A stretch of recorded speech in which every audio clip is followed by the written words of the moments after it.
स्वागत किया जाएगा। इतनी बड़ी कलाकार सही बात उठ नहीं सकिया, ना ही उन्होंने बोलना आया और यो आज केंद्रीय मंत्री साढ़े बीच आए ने जोरदार तालियां स्वागत करो, तालियां स्वागत पे आए। और यहाँ पर जो हमारे भारतीय जनता पार्टी के कार्यकर्ता हैं आपको सुनने के लिए, आप कृपया मंच पे आए। और आज जो डीलर हैं जो पहली हो रहे हैं, ये पैसा आता था गरीब का बेटा या बेटी अगर कहते कि हमें अपने दम पर कुछ काम करना है तो परिवार कभी भी उसके लिए मंजूरी नहीं देता, क्योंकि खुद का व्यापार, खुद का व्यवसाय करने के लिए जेब में पैसे की जरूरत होती। साहूकार के पास जाना पड़ता अगर बेटी का ब्याह करना है या बेटे या बेटी को किसी कॉलेज में पढ़ाना है। घर में भगवान न करे अगर कोई बीमार पड़ जाता, ऑपरेशन करने की नौबत आती तो माँ के पत्नी के जेवर गिरवी रखने की नौबत पर आती। ऐसे दिन देखे हमारे बुजुर्गों,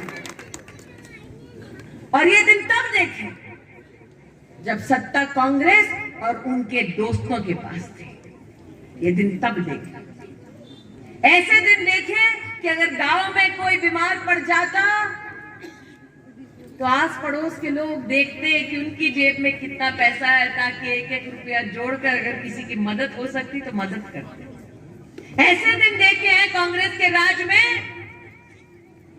कि अगर कोई गंभीर बीमारी हो जाती तो नेता के चक्कर काटने पड़ते कि दिल्ली में एम्स में भर्ती करा दो। ऐसे दिन देखे। किसी ने सोचा था कि वो दिन भी आएगा जब एम्स चलकर दिल्ली से जम्मू पर स्थापित हो जाएगा? किसी ने ये सोचा था?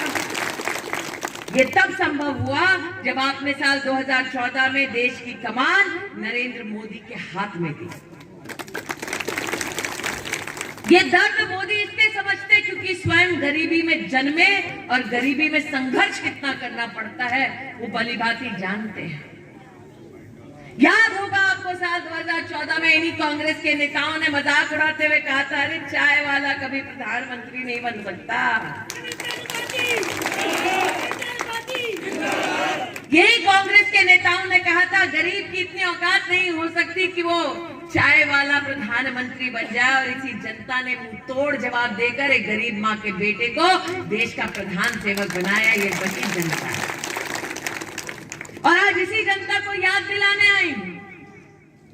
साल 2014 से पहले कोई भी राजनीतिक दल का नेता क्या आपके पास आकर ये बोल पाया चलो गरीब परिवारों की बेटियों के लिए, बहनों के लिए, माताओं के लिए एक शौचालय बनाया?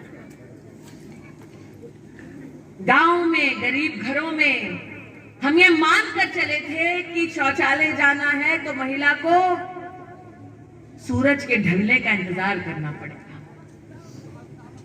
बाहर अगर इज्जत उछलती क्योंकि इससे शौचालय जाना है तो महिला भी जहर का घूंट पी लेती। घर आकर अगर भाई, पति, पिता उस महिला की आंखों में उस दुख को देखता तो वो भी कुछ नहीं कर पाता क्योंकि जेब में पैसा नहीं था। गरीब मां था कि घर टूटा कितने जोश से चाहिए। शायद एक ही देश ऐसा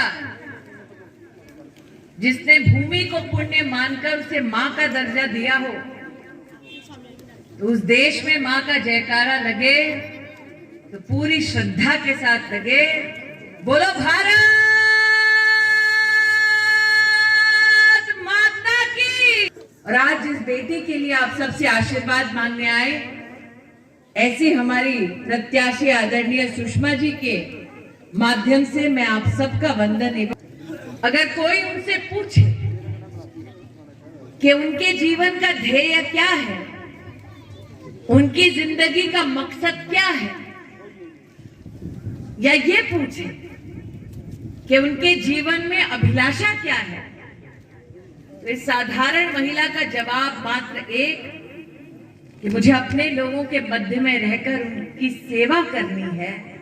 मेरा यही ध्येय है, मेरा यही लक्ष्य है, मेरा यही धर्म है। साधारण परिवार के लोग समझते हैं कि जब घर की महिला दहलीज लांघती है अपने घर की, तब एक प्रण ये लेती है कि जिन संस्कारों के साथ उसने अपना जीवन व्यतीत किया, परिवार की जिन अपेक्षाओं पर खरा उतरने के लिए संकल्प लिया, उस संस्कार, उस संकल्प के साथ ही वो दहलीज लांघेगी। सुषमा जी ने जो अपने घर की दहलीज लांघी तो आई आपके प्रांगण में, आपके परिवार की सेवा का संकल्प लेकर। और जितने लोग आज यहां इकट्ठे हुए हैं वो इस बात से भली भांति परिचित हैं कि महिला को जब परिवार की जिम्मेदारी दी जाती है तो महिला दुख की घड़ी में परिवार के काम आती है, ढाल बनकर सामने रहती है और सुख में, उत्सव में अपने परिवार की वो भरसक सेवा करती है। पोलिंग बूथ पर जाकर कमल फूल के निशान को आप अपनाएं। आज इसी निवेदन को आपके चरणों में अर्पित करते हुए, इस बेटी के भाग्य को आपको समर्पित करते हुए अपनी वाणी को विराम देती हूँ। जय हिंद, जय भारत, बोलो भारत माता की। आप सब अपना कीमती टाइम निकालकर हमें सुनने के लिए आए, आप सबका बहुत बहुत धन्यवाद। मंजारी ਤੁਹਾਡਾ बहुत बहुत शुक्रिया अदा करना। हूँ मैं अपने बड़े भरा उनकी गलां कि मैडम जी का परिचय करा।